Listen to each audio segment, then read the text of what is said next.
नमस्कार साथियों।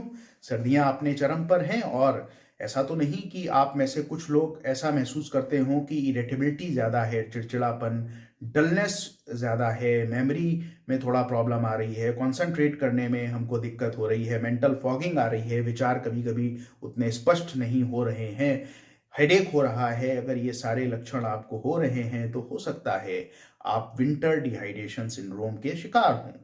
मैं doctor Manik Kumar Saxena, additional chief medical superintendent, 1200 bedded T.S.. Mishra medical college and hospital, आज आपसे इसी विषय में बात करूंगा। नाम सुन के घबराइए नहीं।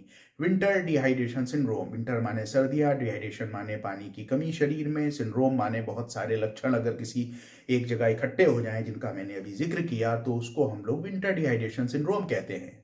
गर्मियों में डिहाइड्रेशन लू के समय में एक बड़ा सामान्य समस्या होती है, लेकिन ऐसा सर्दियों में भी हो सकता है। शोध में पाया गया है, रिसर्चेस में पाया गया है कि ये एक ऐसी एंटाइटी है जिसको लोग इग्नोर कर देते हैं और इसके वजह से लोगों को ये सारे लक्षण होते हैं। हम तमाम चीज़ें ढूंढते हैं, कहीं ये तो नहीं, कहीं वो तो नहीं, और मात्र मामूली सी चीज़ होती है कि शरीर में पानी की कमी होती है। तो पहले तो हम ये जानने का प्रयास करेंगे कि कौन कौन सी चीज़ें हैं जो विंटर डिहाइड्रेशन सिंड्रोम को करने में अपना योगदान देती हैं। पहली चीज़ तो डिक्रीज्ड थर्स्ट, हमको सर्दियों में प्यास कम लगती है। डिहाइड्रेशन होने के बाद हमारे बॉडी में ऐसी मैकेनिज्म है, अगर शरीर में पानी की कमी होगी तो डिहाइड्रेशन होगा, लेकिन सर्दियों में इस मैकेनिज्म में कुछ इस तरीके के फिजियोलॉजिकल चेंजेस होते हैं कि डिहाइड्रेशन के बावजूद हमको प्यास कम लगती है। दूसरा जो चीज़ है, सर्दियां होती हैं, ठंडा होता है, पानी से हमको थोड़ा सा रिपल्शन होता है, पानी से हम थोड़ा बचते भी हैं। तीसरी जो चीज़ है साथियों वो ये हो गया कि हम लोग सर्दियों में चाय, कॉफ़ी या अल्कोहल का सेवन बढ़ा देते हैं। चाय, कॉफ़ी, इन सब में कैफीन होता है और अल्कोहल, ये तीनों के तीनों डाययूरेटिक हैं, यानी शरीर में ये पेशाब को बनकर निकालने में बढ़ोतरी करते हैं, वृद्धि करते हैं। तो एक तो हम पानी कम पी रहे हैं और जो कुछ भी पानी हम पी रहे हैं वो सारा का सारा पेशाब के साथ ज़्यादा निकल रहा है, पी हम कम रहे हैं। चौथी चीज़, सर्दियां हैं, हमारे इंडियन सब कॉन्टिनेंट में, हमारे देश में तली भुनी चीज़ें, पराठे, ज़्यादा नमक वाली चीज़ें, मूंगफली के साथ नमक इत्यादि, ये सब खाने का प्रचलन बढ़ जाता है। जब ये प्रचलन बढ़ जाता है तो शरीर में किडनी बहुत ही इंटेलिजेंट ऑर्गन होती है, वो शरीर से अतिरिक्त नमक को बाहर निकालती है। जब नमक बाहर निकलता है तो पानी भी बाहर निकलता है, तो उस नमक को निकालने की प्रक्रिया में भी हमारे शरीर में पानी की कमी हो जाती है। इसके अलावा हम काफ़ी सारे लेयर्ड क्लॉथ्स पहनते हैं, पहनने भी चाहिए, सर्दियों से बचना है हमको। लेकिन इन लेयर्ड क्लॉथ्स के साथ अगर हम हीटर या ब्लोअर में बैठेंगे तो निश्चित रूप से पसीना क्लॉथ्स के अंदर निकलेगा और वो ड्राई एटमॉस्फेयर होने की वजह से, सर्दी और ब्लोअर या हीटर की वजह से पसीना सूख जाएगा और हमारे शरीर में पानी की कमी हो जाएगी। तो कुछ कारण जैसे कि मैंने आपको बताया जो कि जिम्मेदार होते हैं विंटर डिहाइड्रेशन सिंड्रोम के लिए। अब विंटर डिहाइड्रेशन सिंड्रोम के लक्षण क्या होते हैं? जैसा कि शुरू में आप लोगों से बात हुई, एक लक्षण इसका होता है कि हमको यूरिन कम होगी। अगर पानी ही हम कम पी रहे हैं तो यूरिन कम होगी। आप देखेंगे जब आप ज़्यादा पानी पिएंगे तो आपको 2-3 घंटे में यूरिन जाना पड़ेगा, 4 घंटे में, लेकिन ऐसे में हो सकता है आपको यूरिन कम हो। पानी शरीर में पर्याप्त है या नहीं है, इसका एक बहुत अच्छा इंडिकेटर होता है यूरिन का रंग। अगर आप कोई ऐसी दवा नहीं ले रहे हैं जिससे यूरिन का रंग बदलता है तो याद रखिए आपका यूरिन सफ़ेद रंग का होना चाहिए। अगर आप में डिहाइड्रेशन है तो यूरिन आपका पीला या गहरे पीले रंग का होता है, तो इससे भी हमको पता चलता है कि हमको विंटर डिहाइड्रेशन सिंड्रोम है।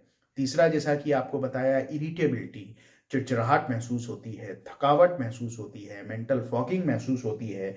इसके अलावा हेडेक महसूस होता है, मुंह सूखा सूखा लगता है, स्किन सूखी लगती है, फटती है। इसके अलावा स्किन में खुजली की शिकायतें भी हो सकती हैं। ये विंटर डिहाइड्रेशन सिंड्रोम के सामान्य लक्षण हैं। और जैसा कि मैंने बताया, कुछ लोगों को मेमोरी में और कंसंट्रेशन में भी प्रॉब्लम होती है। और समस्या बहुत छोटी सी है कि हम पर्याप्त पानी नहीं पी रहे। तो ये तो इसके कारण हो गए और लक्षण हो गए। फिर इससे हम कैसे बचें, प्रिवेंशन कैसे करें? जाहिर सी बात है, प्रिवेंशन के लिए हमको कोई उसमें रॉकेट साइंस नहीं है, पानी ज़्यादा पीना पड़ेगा, 2-2.5 लीटर, 3 लीटर, 3.5 लीटर। हाँ, अगर आपको किडनी और हार्ट की बीमारी है, आपके डॉक्टर ने पानी को रोक रखा है तो एक अलग मसला है, अन्यथा आप इतना पानी पिए। अब सर्दियों में इतना पानी पीना बड़ा चैलेंजिंग होता है, इसलिए चैलेंजिंग होता है कि हमारा मन ही नहीं करता पानी पीने का। तो पहली चीज़ तो पानी को अपने साथ कैरी करना सीखें। कोशिश करें ल्यूक वार्म वाटर हो, हल्का गुनगुना पानी हो। हमारे शरीर का टेम्परेचर तकरीबन 37 डिग्री सेल्सियस होता है, तो इसी के आसपास का अगर पानी होगा तो हमको पीने में अच्छा लगेगा और हम उस पानी को पी सकेंगे। तीसरी चीज, पानी को नापें। कभी कभी हम बोतल से 2 घूंट पानी पी लिया, फिर 3-4 घंटे बाद 2 घूंट पी लिया और इस इंप्रेशन में रहते हैं कि हम पर्याप्त पानी पी रहे हैं। नहीं, ऐसा नहीं है। 1 लीटर की बॉटल्स आती हैं, आप भर के एक दफ़े रख लीजिए और उसको कोशिश करिए 5-6 घंटे में ख़त्म करिए। इस तरीके से आप दिन में 3-3.5 लीटर पानी पी लेंगे।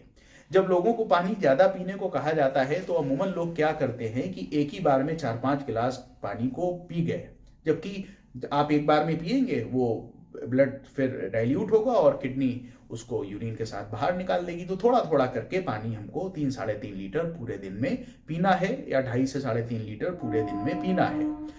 और कॉफी, चाय या अल्कोहल, जो ऐसे पदार्थ हैं जो डायूरेटिक होते हैं, जो यूरिन के सिक्रीशन को बढ़ाते हैं, यूरिन को बढ़ाते हैं, उनको अवॉइड करना है।